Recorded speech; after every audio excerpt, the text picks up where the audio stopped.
I hope you and your loved ones are well. My name is John Diamond. I'm the president and CEO of the University of Maine Alumni Association.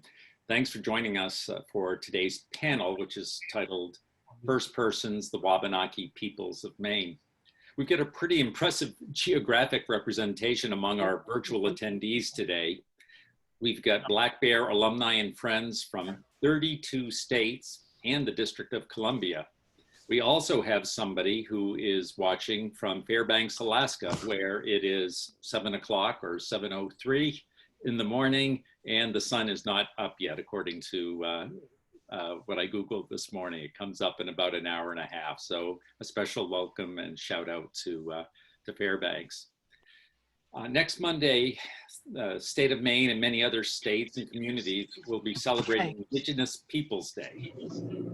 The Alumni Association scheduled this webinar today, both in recognition of that commemoration and also because of a number of ongoing public policy, educational, social, and cultural matters that are pertaining to the Native peoples of Maine. Our panelists and our moderator are heavily involved in all of those efforts, and we're certainly grateful for their participation. Let me introduce them to you. Top of the hill. We're on the top of the hill. No, you're not yet. No? Oops. I'm hearing, if you could mute your audio, folks. I'm picking up somebody's conversation there. Thank you. So let me introduce our panelists, if I could. First is Molly and Dana of Indian Island, Maine. She's a member of the Penobscot Nation, and Molly-Ann is the Penobscot Nation's ambassador to the federal, state, and local governments. She's also a member of UMaine's class of 2006. Next, we have Sherry Mitchell of Monroe, Maine, also a member of Penobscot Nation. Sherry is an Indigenous rights attorney and an author. She too is a UMaine alum. She's a member of the class of 2008. I also want to mention that Sherry received the Alumni Association Spirit of Maine Achievement Award a few years ago in recognition of all of her work as an Indigenous rights attorney and author. Next, we have Bridget Neptune of Maine, That's in Eastern Washington County, Indian Township. Bridget is a member of the Passamaquoddy tribe. She's a nurse practitioner in emergency medicine, and she serves as an advisor to the Portland school districts on matters pertaining to the district's curriculum, particularly as it pertains to Wabanaki education. She is a graduate of the University of Southern Maine. And our moderator for today is Donna Loring. Donna is a member of Penobscot Nation and a resident of Bradley.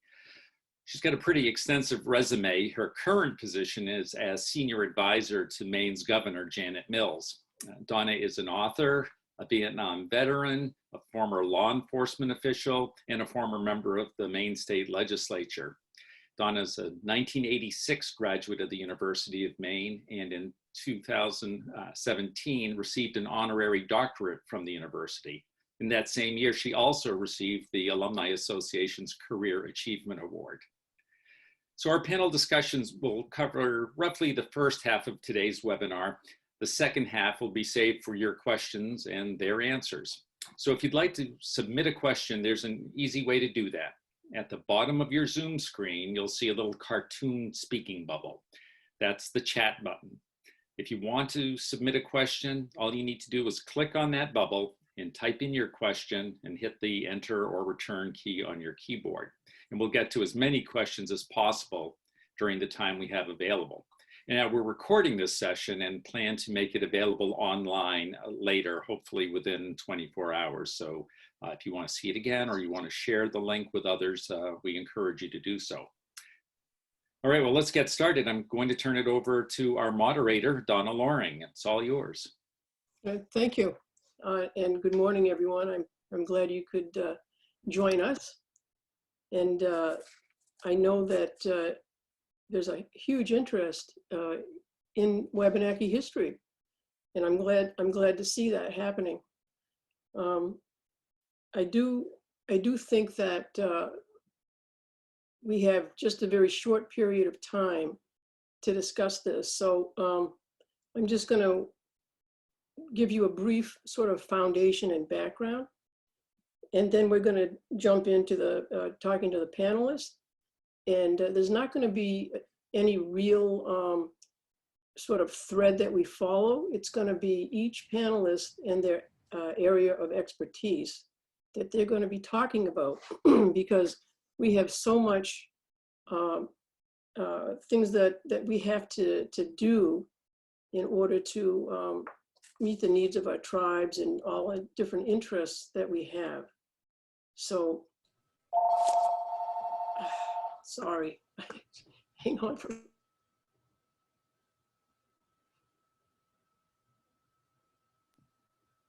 We should have a musical interlude while we wait for phones to be disconnected. Yeah, I hope that doesn't happen too much.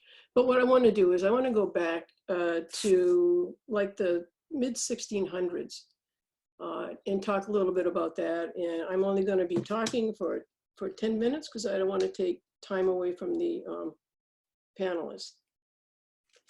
So, but what I do want to do is there was something like, I think in 1600, something like 20 tribes that existed in Maine. And the historians estimate that there's probably between 30 and 40,000 Native Americans in the area we call Maine and Massachusetts. So we were part of Massachusetts at the time. So I just want to, I don't want those tribes to be forgotten, because we never talk about them in history. We don't look at them historically, and I just feel that their names need to be spoken. And I'll try to do the best I can to pronounce the names. But so here we go. I think there's like 20. There's Saco, Secosis, Narrowalks, Tarratines, Penobscot, Anasagunticook, Pidgewackets, Androscoggins, Pajumskets, Kennebec, Canis, Sheepscot, Pentagoets, Passamaquoddy, Kushnux, Sagadahocs, Tiganets, Micmac, Maliseet, Aroosic, Openagos. And those are just some. So, and they existed in mostly throughout Maine, and I think the majority of them were found in the southern part of Maine and out towards the western part. So I just want to touch highlights of the history that I've been doing some research for a book that I want to put out. And there are some highlights that really struck me in my research. And one of those highlights has to do with a reverend congregational minister. His name was Thomas Smith. And he wrote a diary. He started his diary, I think around in the late 1700s. But he made some really amazing statements in his diary. And he was the founder of the first congregational parish church in Portland. And some of the things that he said, I just found very, very interesting. One of the things was that during his time, there was in 1732, there was a huge meeting between the Wabanaki Tribes and the governor of Jonathan Belcher of Massachusetts. And he talked about how the tribes canoed down the river. And there were like about 200 warriors in a canoe coming down the river. And they were meeting at the city that we now know as Portland, on Munjoy Hill, under the under this huge tent. And there was something like 100 Penobscot warriors that were there, and warriors from the Passamaquoddy and the other tribes. Some of the other tribes that I named were there. And the purpose was that the meeting, they had been in war for over 100 years, and they were just tired of it. You know, the Massachusetts governor really saw them as being a tool for the English side in this war, and the French saw them as a tool on their side. The Wabanaki basically said, you know, we want to be neutral. We're tired of fighting. We don't want to fight. But what we do want is we want you to stop moving north, and we want our lands to be left alone. And they gave a certain territory that they didn't want them to come in north of. I think it was the Penobscot or the Kennebec, can't remember, but they wanted them to stop encroachment. So, but the Massachusetts governor basically saw them as, like I said, a tool, and he really didn't want to discuss them not being a part of this. So the other thing too is, you know, when they were canoeing down the river, all I could think of was, you know, do we right now have 100, did Penobscot have 100 warriors that could paddle down a river? We don't have that many people left. And, you know, I was talking to James Francis, who is the Penobscot historian, and he said, you know, Don, I bet that they were, because it was like a 10-day canoe journey from Indian Island down to Portland. And he said, I'll bet that they were singing war songs, and in some of them in war paint as they paddled down the river. So imagine that sight. I would love to see that sight in a documentary or something. It would be amazing. And the lead canoe. Now remember, they were meeting an English governor, and the lead canoe was flying the French colors on the canoe. And Governor Belcher got really upset and sent out an emissary and said, we're not going to talk to you unless you strike those colors, and sent the English flag out for them to fly before he would meet them at Munjoy Hill. So this conference lasted probably a week.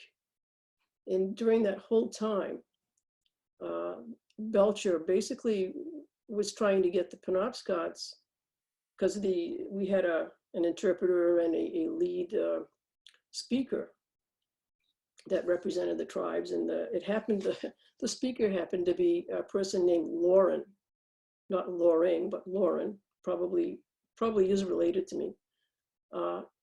And the speaker,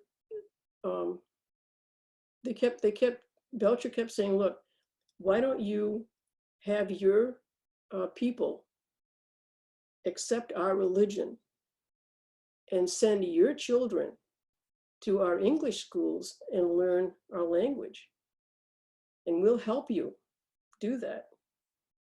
And Lauren said, well, I can't answer that right now, but you know, we'll think about it.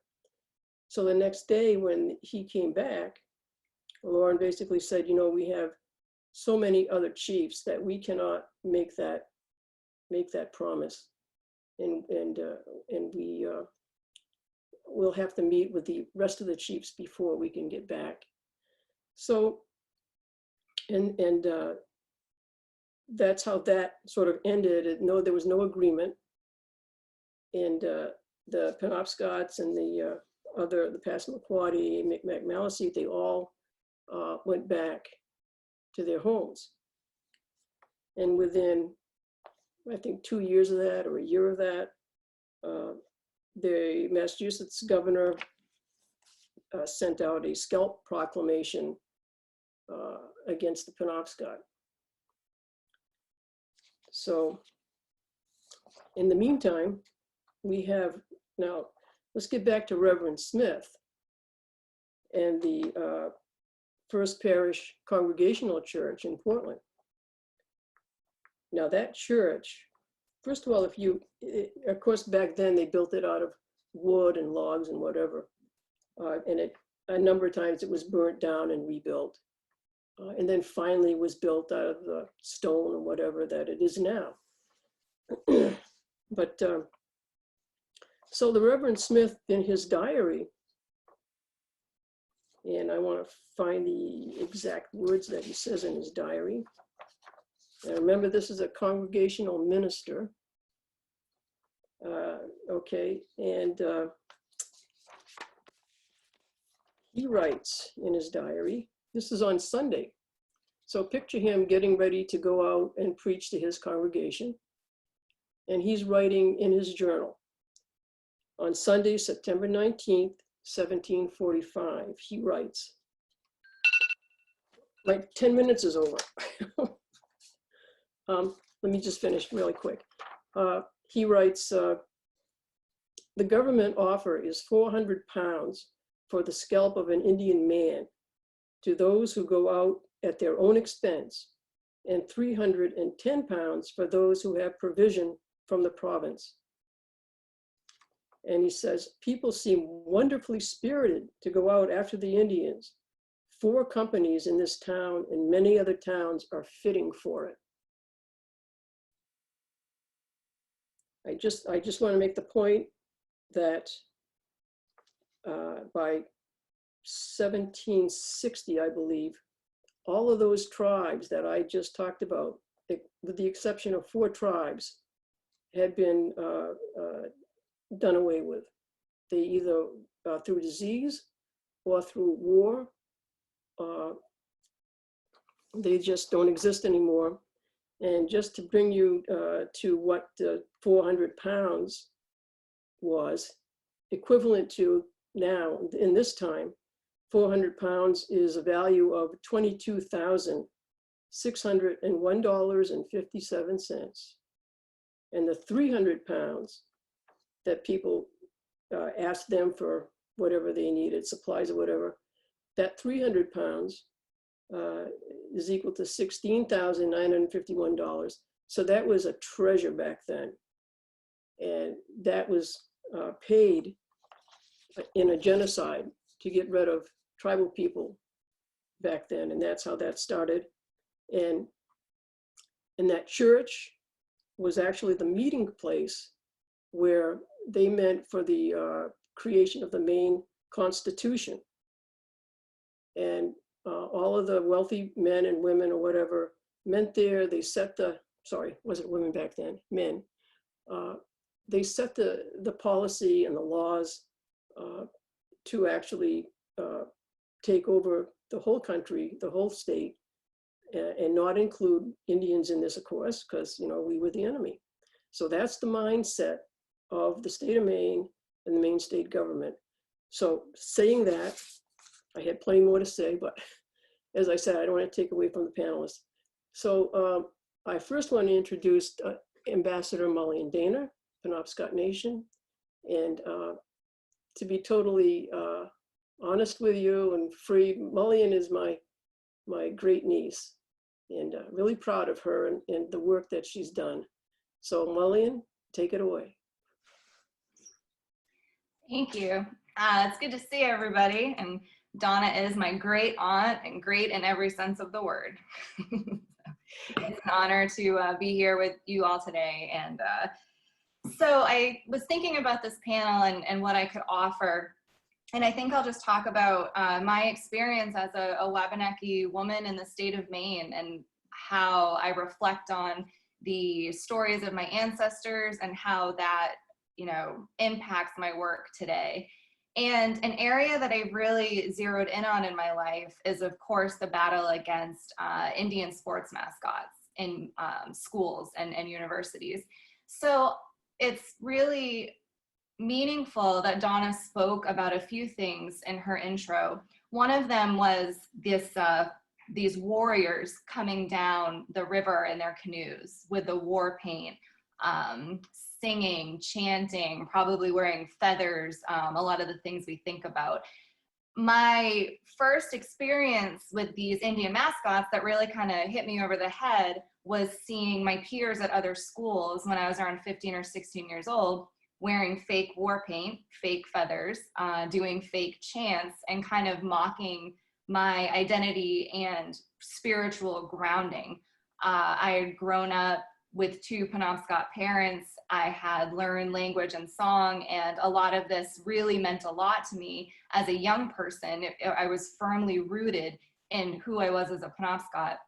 So seeing kind of mainstream society taking these things and my peers, my fellow high school students, just so openly mocking them and disrespecting them really lit a fire under me to try to fix this and try to advocate and communicate to people why this was so wrong. And of course, that was around 20 years ago now. So the whole battle has truly evolved. And in my work as ambassador, I was able to help pass the law that bans these mascots in Maine public schools and universities, which is a huge deal for Maine. You know, Maine is very non-diverse. I think it's no secret. And our tribes make up, I think, less than 1% of the state.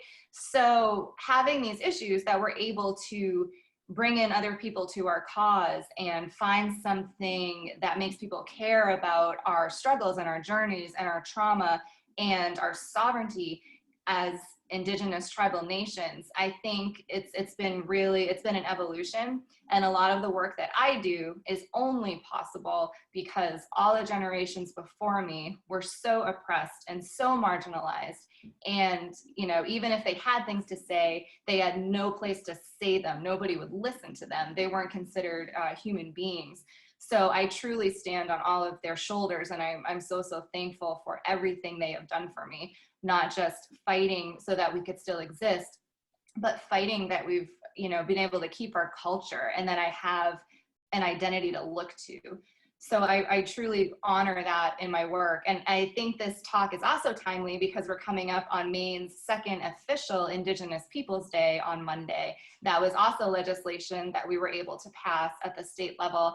And in the years before that, a network of activists were working in towns and cities in Maine with a lot of really key allies and friends and neighbors to make the change from Columbus Day to Indigenous Peoples Day in local cities and towns. And I think like 12 communities or so, probably more, made that change on their own. You know, a lot of the, you know, also these towns and cities had gotten rid of their Indian mascots too. So it was a lot of grassroots work leading up to these two bills. And the discussions around Indigenous Peoples Day and the mascot ban, I think, have really set the table in a good way for further talks on tribal sovereignty in Maine, how we interact with the state government and the federal government in a way that acknowledges the sovereignty that we have never relinquished. I feel that our next kind of season in this legislative work is really going to be looking at tribal sovereignty, how we make agreements with the state of Maine, how we amend those agreements when they aren't working.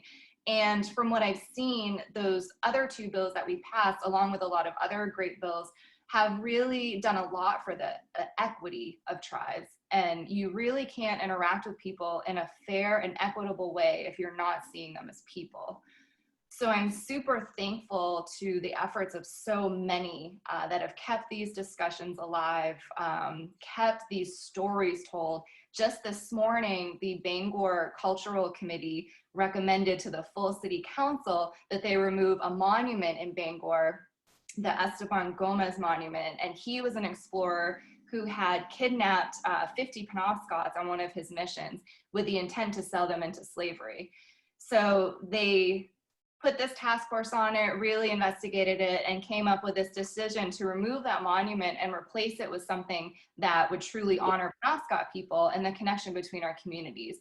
So these things might seem like just symbolic or just, superficial actions that people can take to kind of be politically correct or on the right side of things, but they mean so much more than that. They are really elevating the stories and the voices of Indigenous people in Maine, and they are putting us on some equal footing to dig in and make some meaningful policy changes that support our sovereignty as tribal nations. I think that's about 10 minutes. I didn't time you. Okay, Bridget Neptune is the next panelist, and her area is education. So Bridget, you want to talk about your work? You're on mute. Thank you, Donna. My name is Bridget Neptune, and I've been working with the Portland Public Schools to develop their Wabanaki Studies curriculum. In 2001, there was a law passed in Maine that was sponsored and pushed forward by Donna Loring and supported by Donald Soktoma, who was the representative for the Passamaquoddy tribe at the time. And the law required that K through 12 education incorporate Wabanaki history and culture. And this made Maine one of the first states to develop a legislation requiring K through 12 education in the public schools. So I was still in high school in 2001.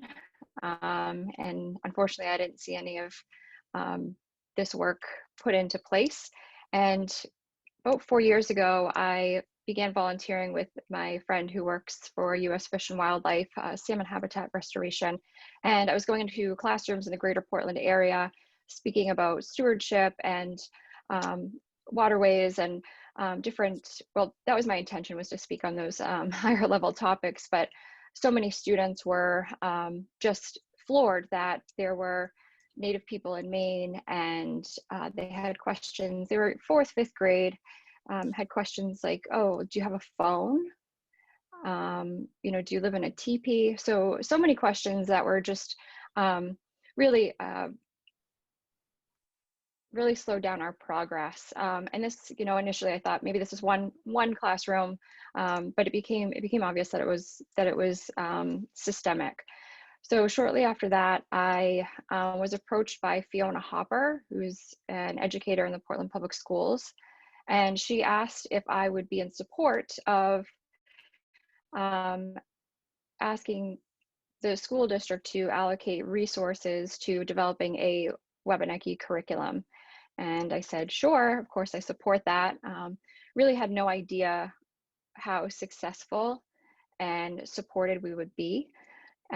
So 3 years now, there's funding dedicated to Fiona's initiative. She's the director and sort of leading this effort. She's done a phenomenal job involving tribal leaders, and we have well, there's a lot of work still to do, because it's a district-wide curriculum for K through 12, which is the biggest school district in Maine. And there's a social studies vertical team where they're kind of revamping and re-envisioning the entire social studies curriculum. And we're being very mindful not to just put Wabanaki studies into that box of social studies, because it shouldn't be. It's science, math, arts. And I'm really confident and encouraged with the work that Portland is doing. The other thing that we're really focusing on is the teacher trainings to be sure that the teachers who are doing the education are comfortable and confident. We often hear that teachers are terrified of teaching this because they're afraid of making a mistake, or they just don't know, and sort of overwhelmed with conflicting histories. And so we've taken that as a priority to do the trainings, and are working with Upstander Project, who did Dawnland, the documentary, working on a intensive teacher training early next year. And What else? Oh, the other thing that has come from our work is that I've hosted a couple gatherings for Native students in the greater Portland area. We had the biggest turnout from Portland because that's the, the school district that we're, working in. But one thing that was very important to me was sort of erasing those territory lines, those imposed territory lines, and that, this isn't just for Portland students to gather around. Anyone in Southern Maine you're passing through, come and join us. We had a dinner, and Huntley Brook singers came down from Madocmigug and were drumming and singing, and we had a large circle with everyone dancing, and I think it was one of the happiest, most grateful days of my life, seeing, Portland alumni there with their kids, and their kids are being seen and recognized, where, when they went through and the parents went through school, they were invisible. We've sort of been erased and displaced. Even maps in Portland, in the schools will say, oh, acknowledgement to the settlers who started, inhabiting the islands and then moved their way, onto the mainland, and hence the name Maine, without even a nod to the original inhabitants of the land. So it was very powerful, and I think like just our first steps in how to sort of reclaim identity and place and belonging.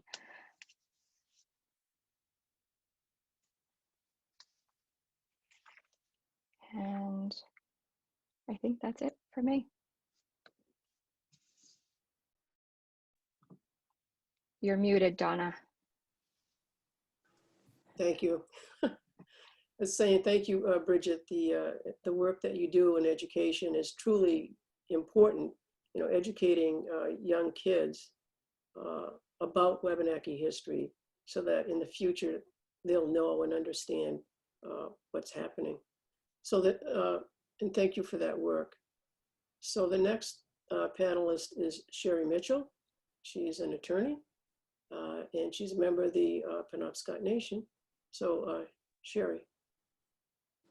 Thank you, Donna. Kwe, Gwanude, hello, welcome. Ndali wisi wana hamu gwasat na jiopana wabskewi. Until November, Melbourne wabskewi, Niltibayek. I am from the Penobscot Nation. My family is Bear Clan from the Penobscot Nation and Crow Clan from the Passamaquoddy tribe at Tibayek. I'm very happy to be able to be here on this panel, and I want to thank everybody for their important work. To try to encapsulate what I do for work in 10 minutes, I think is an impossibility.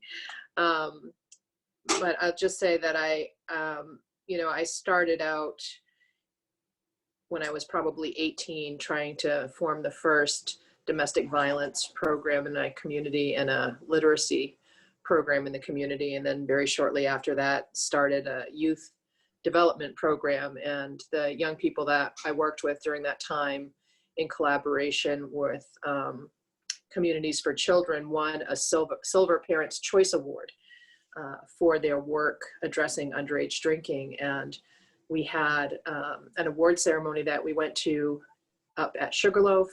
Angus King was governor at the time and presented the youth with the award. And I was barely older than them. I was in my mid-20s at the time. And everybody was really upbeat. They felt really good about their participation in this program, about the work that they had done. They were honored to have had the recognition of the governor and this national award. And we were coming back, and we stopped at a restaurant in Skowhegan for breakfast, and they refused to serve us. And the rest of the trip back, all of the young people were silent. All of the good feelings that they had about what they had been doing, how they had been recognized, was diminished by that one act of racism. And so for me, that really started me on this trajectory of dealing with racial justice and social justice, racism. And And, you know, that spiraled into the work that I currently do with environmental racism, where Indigenous peoples are often on the front line of environmental impacts, including climate change, but I'll get around to that. And so then I went to work for the Attorney General's office and worked for several years in the AG's Civil Rights Teen Project program as an educator, and worked in more than 300 schools in the state of Maine doing education on civil rights law.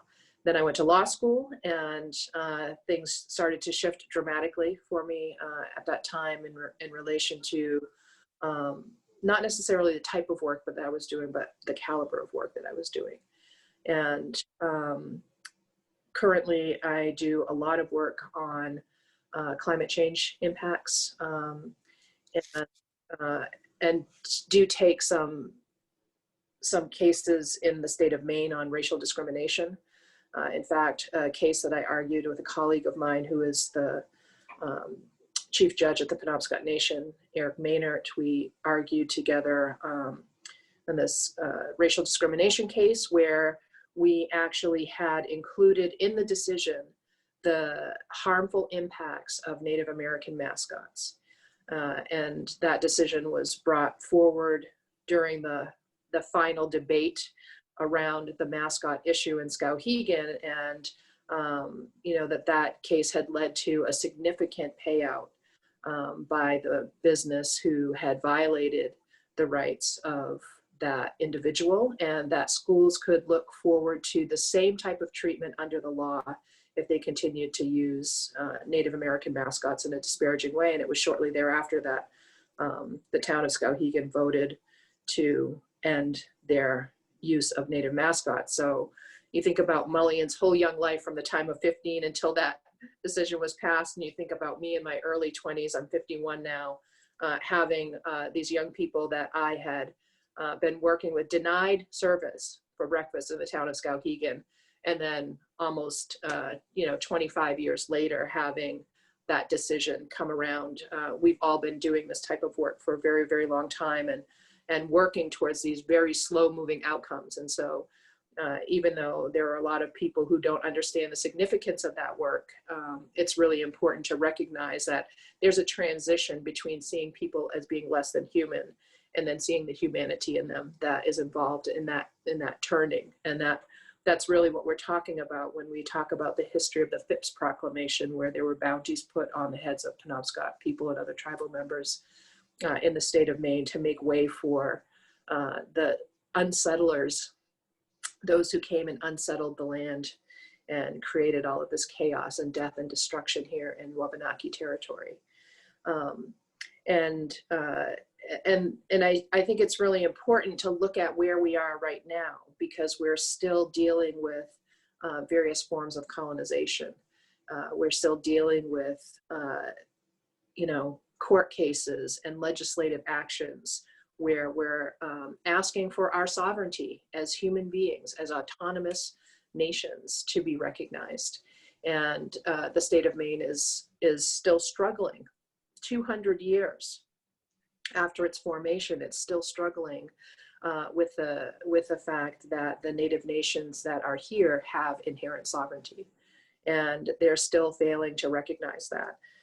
And I think that's really important, because people often get confused. They don't understand what sovereignty is. They think that Native people are asking for something from the state of Maine, that we're requesting something from them. And, you don't ask for sovereignty. Sovereignty is not given. Sovereignty is something that you have.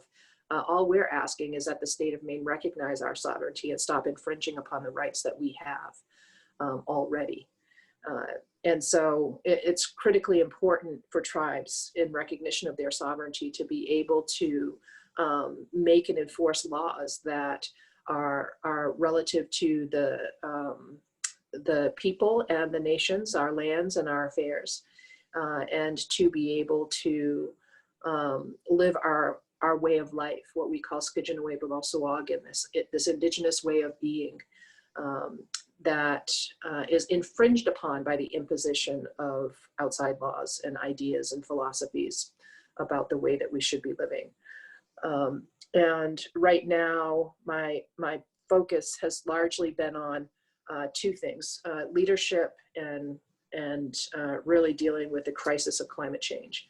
And so the two things that I'm primarily involved with at the moment is creating opportunities for leadership. I established a program at the University of Maine called the Wabanaki Leadership Institute, where we have 11 fellows under a 2-year leadership program that was completely uprooted, upended by COVID, and has had to completely shift gears, where we are training emerging and existing Wabanaki leaders how to engage in these processes, because there's a learning curve involved with dealing with legislative policy and legislative practice. There's a learning curve involved when you're dealing with the implementation and interpretation of the law. And a lot of people who are elected to office don't have the expertise. You have somebody who has an undergraduate degree from the University of Maine and very little work experience outside of their community. They're not going to understand the implications of, larger national legislative and legal actions. And they often get beaten up pretty badly in the process of learning those things. So how can we prepare people to step into those roles from day one has been a focus of mine. And that's why I created the Wabanaki Leadership Institute. And also Indigenous people are on the front line of climate change.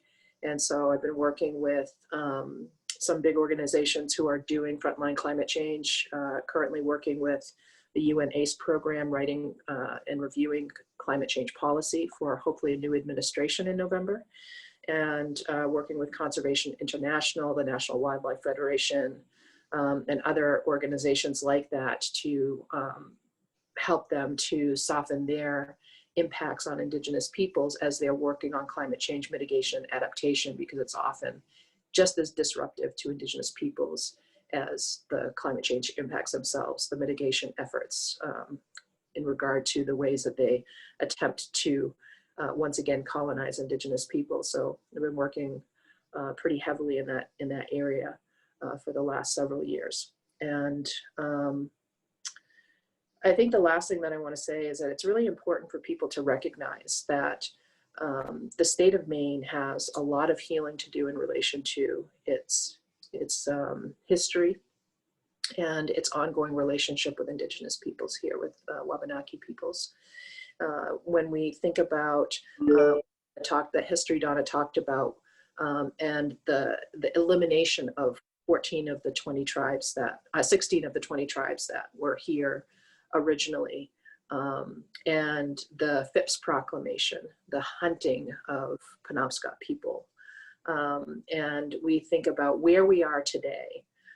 There's something that happened that was really important about 35 years after, I think, Maine became a state. And that was that Maine had specific obligations that it had inherited from Massachusetts colony in relation to their obligations to the Maine tribes as sovereign nations. And those were written into the Constitution of Maine in 1820 when Maine became a state. And then Maine decided to add an amendment to the Constitution that prohibited the publication of those obligations that Maine has to the tribes. Maine was trying from the very beginning to hide its responsibilities and its protocols and obligations to the Maine tribes. And that set the framework for the relationship that has been built and established here. And we're still in the process of attempting to, I guess, I can't say reconcile, because reconcile would indicate that there was a conciliatory relationship to begin with, and there wasn't. So we're trying to build a more humane relationship with the state of Maine, and we're still waiting for Maine to show up with some honest and pure intent. Thank you, Donna. Thank you, Sherry. And thank you, panelists. I just want to point out, if you haven't noticed, that we're all women. We're all Wabanaki women. And, once you get Wabanaki women going, watch out. We got to see Mullion talked about mascot and policy and laws. Lots to do there. There's so many areas that we need to work in Bridget talked about the education system, and that's really truly important for us to do more work in, and share your leadership institution and climate change and sovereignty. So, you know, these are all really important current things that we're working on. And, you know, we could spend days on each of these topics and many more days on the history. So, you know, we've just tried to give you just a sample or a window in to the Wabanaki issues in the state of Maine. So we're open for our questions now. John. Thank you, Donna, and thanks to the panelists. Just a reminder, if you'd like to ask a question, just please go down to the bottom of your screen, the central part of your screen, and click on the chat button and type in your question there and hit return or enter. And we'll get to those questions. We have several, excuse me, already that have come in. One of the questions deals with the policy issues, especially LD 2094. Can you update everybody on what the status is of that? And maybe I should start with, direct that to Molly, and at least for starters, but others should weigh in just because Molly's the ambassador, Molly's the ambassador, and probably is dealing very deeply with that. Thank you, John. So just some background, that's a great question. This is a large scale thing going on. So a lot of these tensions between the state and the tribes go back to the interpretation of the 1980 Maine Indian Land Claims Settlement Act, which was supposed to be an act to settle claims to land and ended up becoming kind of a jurisdictional document. It outlines, you know, a lot of things that are kind of unnecessary for what it was supposed to do. And one of those things was it blocked the tribes in Maine from having access to federally beneficial acts for federally recognized Indian tribes, of which we are. So the tribes over the years have maintained that we never relinquished any sovereignty, because as Sherry said so well, sovereignty is something you have. It's not something you give or take. So the state of Maine has used this document to really undermine any kind of sovereignty that we've exercised. And a lot of the tension, I'm sure you've seen the river case with the Penobscot Nation around the water quality of the river and the kind of ancestral territory that is the river that is constantly in dispute by the state of Maine. That was actually recently heard on appeal. So we're awaiting yet another decision on that.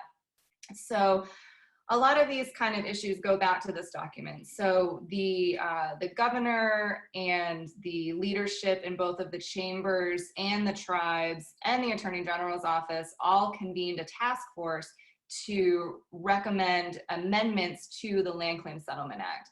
There were 22 amendments recommended in a very long process with multiple work sessions and public hearings. That bill was broken into 3 bills, kind of strategically thinking what could get passed and what wouldn't, and what would ultimately get signed by the governor. So there's been kind of this dance around how to best implement these recommendations. And honestly, it's been a frustrating process at times trying to get lawmakers to overcome that, you know, thinking that tribes are wards of the state, thinking that, you know, they have to kind of oversee us and parent us and hold our hand. You know, even lawmakers that are really good on some things, there's been a large gap in understanding about tribal sovereignty. So right now, when the legislature shut down in March due to the pandemic, that bill had been seen by the Judiciary Committee multiple times, hadn't been voted on yet. So the Judiciary Committee met remotely over the summer. We ended up, through great work by our legal teams and attorneys, amended this bill substantially, broke it down into 3 parts. All 3 of these bills passed the Judiciary Committee. They weren't unanimous votes, but they did pass. And now it's looking extra highly unlikely that we won't have a special session of the 129th legislature. So going into the 130th legislature, we will definitely be coming back to these efforts and keep an eye out for these bills to resurface and a lot of this return to the acknowledgement of our inherent sovereignty work to continue.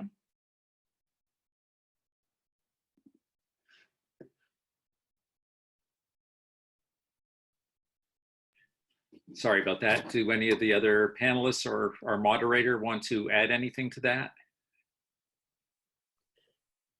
Well, make sure, yeah. Okay, yeah, I think that, first of all, there's, and I want to just be totally honest and open about this. There's no trust. There's no trust on either side. And that's something that's happened. I mean, it's always been there over the years. So it takes some time to restore that kind of trust.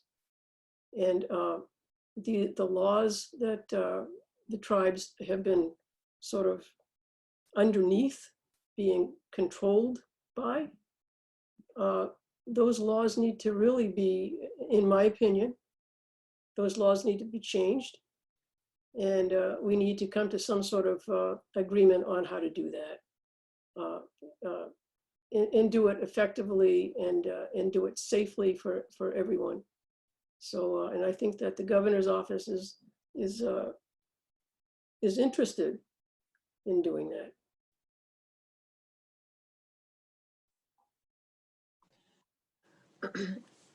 I think that Thank you. Yeah. Oh, I think good. that Donna is right. There's no trust, and when we think about where we are today, there's this. We're waiting for the decision, as Millian stated in the water case, and the state of Maine, by its own admission, recognizes that it's commonly accepted, common law in the state of Maine, that anyone who owns land has, to the midstream of the flow of water attached to that has territorial rights. Everyone except for the Penobscot Nation, apparently. And also in Maine v. Johnson, the state of Maine, highest court, recognized the territorial jurisdiction of the Penobscot River by the Penobscot Nation. 2010 Bureau of Census report recognizes reservation waters connected to the Penobscot Nation. And when you have the state unilaterally operate outside of the current agreement, the land claims agreement was an agreement related to land. It does not contemplate water, not even once. You can't say, I'm going to sell you my house, and then you also get to take my car, my camp on the lake, and everything else I own, because I've sold you my car. That's essentially what the state of Maine has done with the tribes. They're like, okay, we have a land agreement with you. Now we're going to take your water rights. We're going to take away your sovereignty, and we're going to take every other right that you have been delineated, and that you have, inherently. And we're going to claim that we have authority over them, without there ever being any contemplation of any agreement, no signing of any agreement between us. We're just going to exert this power over you and continue taking from you. And that bleeding has to stop before trust can be rebuilt. And I think that, we're in this very painful process of doing that. But as we know, the passage of laws does not change the underlying hearts and minds of the individuals who have led us to this place and time. If that were true, then the Civil Rights Act would have ended, the types of problems that we're currently seeing amplified in our streets today. So there's a lot of work to do, not only legislatively and educationally, but also in regard to relationship building and healing that needs to take place in order for things to really change. Sherry, somebody asked a question that you probably could answer. It says the rights of the Penobscot Nation to use the mainstream of the Penobscot River is under review by the First District Court of Appeals. do you have an indication as to when that decision may come down? We have no idea when that decision's going to come down. I mean, nobody really knows when a judge will release their decision. So as an attorney, I can say that it very rarely would we ever have an indication, you know, of any type of concrete idea when a decision's going to be handed down. That, I mean, you know, it depends on how backed up the courts are, you know, judges, all that stuff. Very good. Thank you on that. Are there any border issues between Maine and Canada that are of concern to the Wabanaki peoples? Yes. You know, I just spoke, so I'll give other people a chance to weigh in on that question first, but there are, yes. Who would like to take that one? Well, I think the attorney should take that one. Sure. The challenge is with the Jay Treaty. The Jay Treaty allowed for Wabanaki people to freely cross across the US and Canada border, and the Jay Treaty is not honored by Canada. And so there are you know, continuous border crossing issues. So we're supposed to be able to travel into Canada with our tribal IDs. And Canada has really ratcheted up their antagonism of Wabanaki people, and has made it sometimes nearly impossible for people to cross. And I know that, didn't your sister Donna have a challenge crossing the border with her daughter at one point in time? Not that I'm aware of. I haven't heard that. It was actually me. I was with her, and it was my grandma Beth who was on the call. I see her. She's watching the webinar. Yeah, we were coming back. We took my aunt to Canada to the airport, and we were coming back through and in Holton, and they were very rude to us. My grandmother was reaching for her passport, and they told her to put her hands where they could see them. And I was playing it very cool. But my grandmother was getting, I mean, she was being very disrespected, and you know, as someone who's, you know, has elder status, I won't say her age on here, but that it was very ridiculous, and we were treated very poorly there. Not only elder status, but she's a tribal leader. She's on council, and you know, I mean, just I've had my car completely emptied out several times going across the border to Canada to go to ceremony. And we're supposed to have the right to cross. And I cross the border probably, you know, 12 times a year to go to ceremony. And every single time I'm given a hard time. And so those are issues that definitely need to be addressed. And the things that are going on in the world right now have only exacerbated those problems. Yeah, I just, you know, I want to add something here. And I've been thinking about this for a while. And the fact that the Maine School of Law has no federal Indian law. It teaches no federal Indian law. So that, you know, when we have to explain something to the legislature or even within the legal system of this state, they don't get it. Right. Because they don't understand the canons of federal Indian law. And that's one big thing that needs to happen, is the College of the Law needs to institute some sort of course on Indian federal law. So I just throw that in.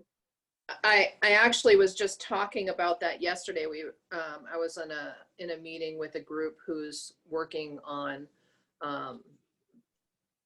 doing some strategizing around decolonization connected to the university. And one of the suggestions that I made was that, you know, we should seriously lobby the state of Maine to add federal Indian law to their bar exam. If they add it to their bar exam, then everybody who who seeks admittance to the Maine bar will be required to study federal Indian law. There are only a handful of states in the country that require federal Indian law on their bar exam. And when you think about the fact that there are more than 600 tribes and that the body of law called federal Indian law is the largest body of law that exists, the fact that 99.5% of all legal practitioners in the United States have never taken a federal Indian law class is a complete failure. So you're absolutely right, Donna, that absolutely has to happen. Thank you for that. We have several people who have asked about education in Maine and the Wabanaki studies that Bridget referred to earlier. Could you talk more specifically about what that law requires and what the schools are doing or perhaps not doing in order to comply with both the spirit and letter of the law? You know, Bridget, I know you've been focused on the Portland School District, and it sounds, but I don't know if you're able to talk about that as well as what else is going on, or if other members of the panel could talk about that. Well, I guess. Donna, do you want to answer what the requirements are? Well, I don't have the law in front of me, although I wrote it. It was back in 2008 that law went into effect. And the unique thing about that law was that it required the Wabanaki history to be intertwined with other studies. It didn't just say, you know, social studies. It was something that a teacher, I don't know, an environmental teacher or a math teacher or something could teach their classes in these areas, reference to Wabanaki issues. So because we didn't really want to hold this to one subject area. And the teachers were sort of complaining about, well, we got so many things in social studies to teach now. And so we spread it out and we allowed, we called for the Wabanaki studies to be in more than just one area. And I did name them. I named like 5 areas, I think. Well, history, of course, and government. There were 5. I should have had that law memorized, I guess. But it's pretty unique in the country, and as far as schools going by it or observing it, we still have a long ways to go for every school in Maine to be doing that. But things are improving now, and Portland has done one heck of a job of leveraging that in the classes. And we now have a commissioner of education who really wants to help in that area. And there's a really good informative website on the state's Department of Education website on Wabanaki studies. As curriculum there and portals and everything. And you know, and these commissioners, they couldn't do that without the support of the governor too. So, you know, the governor does, she's open and she's interested in helping. I'm just going to say that. Bridget, did you want to, or would you mind talking a little more specifically about what's going on in the Portland School District, what grades, how it's incorporated, and that sort of thing? Sure, I'd be happy to. So Portland is a massive undertaking of developing and implementing a district-wide curriculum, and it's sort of grounded in these questions, and it'll be specific to grade level, and it's going to hopefully build upon what students learned in 2nd grade. It's going to be revisited and expanded as they progress throughout school. Right now there's we're kind of heavily focused on this social studies vertical team, which is there's teachers from each school in Portland. I think there's something like 17 schools in the Portland Public School District. Don't quote me. I think that number's coming to mind. I'm not sure how accurate it is, but it's a pretty big district, and sort of redesigning that curriculum, that social studies curriculum, and then the science, the lead science for Portland Public Schools is also involved, and will be sort of looking at where the tie-ins with science. So when we're talking about something related to, Wabanaki culture, history, traditional ecological knowledge, those things are, they expand over, over all of these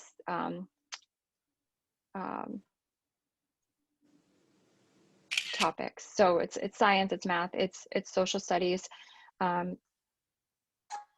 What else have we done?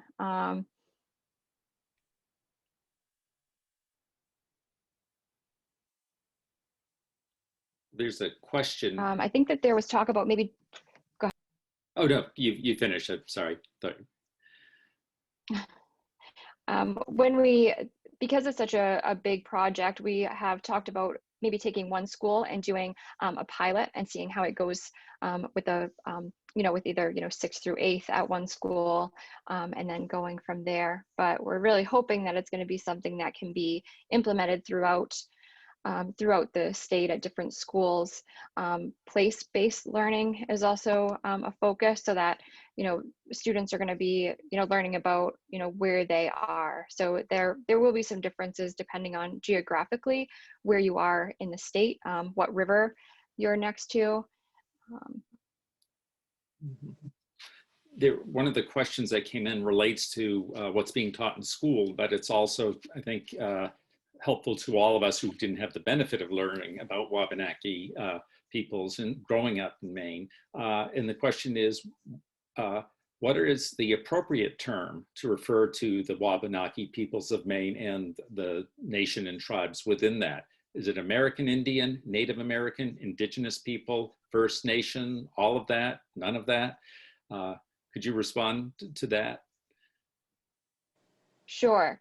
And I bet my answer will be a little bit different from others. That's often a question, and I think that it's somewhat individualized. What I suggest is that if being identified by specific tribal affiliation, I find most respectful. And I think that in years down the road, that's going to be easier to do, because we're going to be more familiar with the tribes in Maine, and our next generations are going to be sort of like leading the state. So I prefer being referred to as Passamaquoddy, but Wabanaki is sort of that term that represents the 4 tribes. I avoid using Maine in any sort of possessive way. So Maine Native American, I don't ever say that. I don't usually use Native American to describe myself personally. So I'd say I'm Passamaquoddy, I'm Indian, I'm Native, I'm Indigenous. Indigenous seems to be a term that is gaining, it's quite popular, and it really sort of encompasses, I guess, more of a more accurate identity. Great, thanks. How about our other panelists and our moderator on that? Can I just interrupt this for a second? It was kind of embarrassing not being able to tell you what my own bill said. It covers the Maine tribal governments and political systems and their relationship with local, state, national, and international governments, and Maine Native American cultural systems, and the experience of Maine tribal people throughout history, Maine Native American territories, and Maine Native American economic systems. So that's pretty wide. And Donna, on that, somebody asked a question, where can they find that law? You can Google it. I mean, yeah, and what would be the shorthand for that? The shorthand for it would be LD 291 Maine, and it'll come up. All right. LD 291 Maine. All right. John, can I just add to what Bridget was saying? Please. I just think it's important to point out that Indigenous is not just popular, it's also a legal term of art that's recognized under both domestic and international law as being a correlation to the delineation of rights for the peoples. And so I think Indigenous is good, and I absolutely agree with her on using the name of the tribe. Whenever anybody asks me, well, what do you want to be called? It's usually, what do you people want to be called is usually the question. And I always respond with the name of the tribe, the name of my tribe, Penobscot. I always make sure I say it in the language so that they have a hard time reading it. And I also just want to point out that it's fantastic that the Portland schools are doing so well. But I was called in on an issue last year in South Portland, which is a completely different school district, and they recognize that they're behind Portland in this, where a teacher in 5th grade who was preparing students for movement into middle school, it was a transitional lesson that would carry over with them, actually had her students playing a game where they were engaged in acts of conquest. They captured the Indigenous people. And when one of the students challenged that and said, isn't this not okay for us to be doing this? Like, this is not okay. The teacher said, no, it's okay as long as it's for a good cause. So as long as it's for a good cause, then we can enslave people, then we can capture them, then we can commit acts of genocide, or we can, interrogate them so that we can get information on how to live in this place, because this is what the goal of our game is. And so when we have that kind of thing being taught in a school right across the bridge from where this incredibly good work is happening that Bridget is outlining, we start to recognize that, the diversity within the state of Maine also holds true for the diversity with which these issues are being addressed in local towns and in local schools. And so everybody really needs to be paying attention to this where they are, because that teaching tool is likely one that's used across the country for 5th graders. And that's a critical age, transitional age for these students. And people often don't give much thought to what's being taught to their children in schools. They just assume that it's okay. Well, speaking of teaching and learning, several questions have been posed asking about the relationship of Maine's Wabanaki peoples, or the Wabanaki Peoples of Maine. Sherry, I just did just what you said, or what Bridget said, don't do. I made Maine possessive on that. I apologize. But the relationship with the University of Maine, and perhaps the University of Maine system, especially given the location of the University of Maine on Marsh Island, which is Penobscot land. Could you talk about the relationship with the university? All of you have different relationships with it. Maybe if I could start with Molly on that, because I know she's been working closely with the university and has a good relationship with the current president. Yes, so Marsh Island is traditionally homeland of the Penobscot Nation. And I think, just a quick story. When I was in high school, I was